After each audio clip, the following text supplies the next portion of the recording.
आप देख रहे हैं देश का अपना लोकप्रिय channel NMPC news. Breaking news Kanpur. रुक करते हैं आज की इस खास खबर की ओर। आज दिनांक 17 मई 2026 दिन रविवार को कानपुर पश्चिम के शास्त्री नगर स्थित लक्ष्मी गेस्ट हाउस में सामाजिक सद्भाव की बैठक का आयोजन किया गया। कार्यक्रम की शुरुआत भारत माता के चित्र पर पुष्पांजलि अर्पित करके की गई, जिसमें समाज के विभिन्न वर्गों के लोग सम्मिलित हुए तथा अपने विचार व्यक्त किए। सिख समाज से हरदीप सिंह ने सिखों के 10 गुरुओं का वर्णन करते हुए गुरु तेग बहादुर तथा गुरु गोविंद सिंह के धर्म पर अडिग रहने के विषय में बताया। सिंधी समाज के इंदर आहूजा ने बताया कि किस प्रकार सिंध से आकर शरण लेने के बाद भी हम लगातार स्वयं को दृढ़ करते हुए संपूर्ण भारतीय समाज की सेवा में लगे हुए हैं। कुर्मी समाज के उमेश कटियार ने इस कृषक समाज और सरदार पटेल के देश के एकीकरण की भूमिका पर प्रकाश डाला। भोजपुरी समाज के सत्यदेव चौधरी ने बताया किस प्रकार भोजपुरी समाज वार्षिक 5 कार्यक्रम करके समस्त समाज को जोड़ने का कार्य कर रहा है। कायस्थ समाज के आनंद निगम ने बताया कि संगत और पंगत एक साथ ही होनी चाहिए। हम सभी सप्त ऋषियों की संतानें हैं और परस्पर भाई हैं। कर्म के आधार पर जाति होती थी जो कि परिवर्तनशील थी। जाति व्यवस्था और उसके बाद की समस्याएं ब्रिटिश कमिश्नर रिशले की 1931 में कराई गई जातिवार जनगणना का परिणाम है। गढ़िया समाज के विजय कुमार पाल ने अहिल्याबाई होलकर के जनकल्याणकारी कार्यों पर विचार रखे। तेली समाज के शिव शंकर लाल गुप्ता ने क्षेत्र में मंदिर बनाकर सामाजिक सद्भाव को बढ़ाने का कार्य कर रहे हैं। क्षत्रिय समाज के सुरेश सिंह ने बताया कि समाज महाराणा प्रताप जी की परंपरा को आगे बढ़ाते हुए सभी समुदायों के विकास और समानता के लिए प्रयत्नशील है। धोबी समाज के प्रतिनिधि मुसाफिर प्रसाद जी ने बताया कि समाज संत गाडगे को आदर्श मानकर लगातार उनके पदचिन्हों पर चलने का प्रयास कर रहा है। भंडारे करते हैं और संपूर्ण समाज को स्वच्छता का संदेश देते हैं। अहीर समाज के सुभाष यादव ने बताया कि समाज निर्विवाद रूप से सनातन का ही अंग है। राजनीतिक लाभ के लालच में कुछ राजनीतिक दल समाज में विभेद करने का प्रयास कर रहे हैं। वैश्य समाज से जनार्दन गुप्ता। कार्यक्रम की विशेष बात यह रही कि सभी समाज ने कार्यक्रम को इसी प्रकार कराए जाने का आग्रह किया, जिससे निरंतर सद्भावना समरसता में बदलती जाए।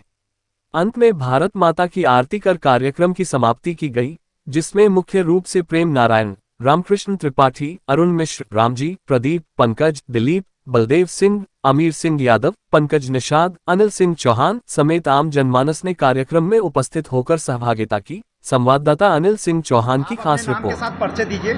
रामकृष्ण, श्रम विधि सलाहकार, लेबर कोर्ट में प्रैक्टिस करता हूँ, शास्त्री नगर में रहता हूँ। ये कार्यक्रम किस पर्पज पे रखा गया है?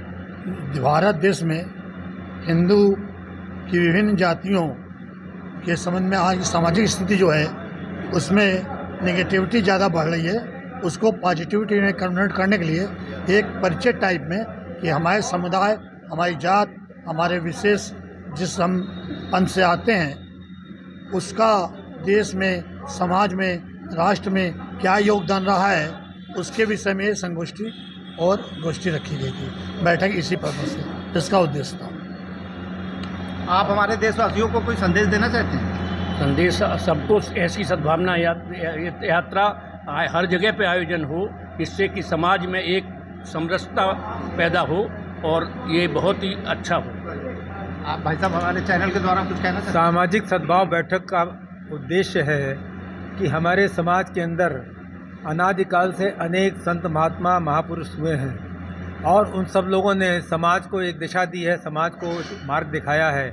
कालांतर में हम उन महापुरुषों को जातियों में बांट गए हैं। हम उन महापुरुषों को जातियों में न बांट करके समग्र समाज में उनकी प्रतिष्ठा हो, उनके महापर्व मनाए जाएं, उनके जन्मदिन मनाए जाएं और उस कार्यक्रम में समस्त समाज के लोग एकत्रित हों, क्योंकि किसी भी संत महात्मा ने किसी जाति विशेष के लिए कार्य नहीं किया है, उन्हें सर्व समाज के लिए कार्य किया है और इसके अनेक उदाहरण हमारे सामने हैं।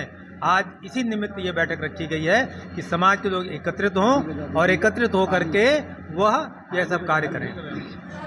पुरुषोत्तम श्री राम हमारे बिहारी जी, हम हिंदू नहीं आते तो बड़ा अच्छा विषय रहा और मैं ये चाहता हूं कि ये छोटी बैठक थी, ये और आगे भव्य हो और सभी ने जैसे कहा कि मैंने परिचय नहीं कराया, ये हमारे श्री आनंद स्वरूप निगम जी है, विकास अधिकारी भारतीय जीवन बीमा निगम, तो इन्होंने अथवा देश का राष्ट्रीय संगठन नेशनल मीडिया प्रेस क्लब में सदस्यता पाने का सुनहरा अवसर। वर्तमान में देश के 19 राज्यों में संगठन कार्यरत हैं। अन्य राज्यों में भी जल्द ही बेहतर कमेटी गठित की जाएगी।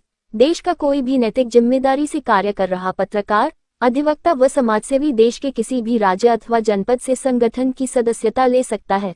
सदस्यता पाने हेतु अपना आधार कार्ड, कार्यरत संस्थान का ID card, passport size photo, सदस्यता स्क्रीनशॉट फॉर्म के साथ संलग्न करके ईमेल ID nationalmediapc@gmail.com के माध्यम से अथवा व्हाट्सएप नंबर 94 50 12 25 92 के माध्यम से भेज सकते हैं और संगठन के साथ जुड़कर संगठित रहते हुए देश व समाजहित में निरंतर कार्य कर सकते हैं।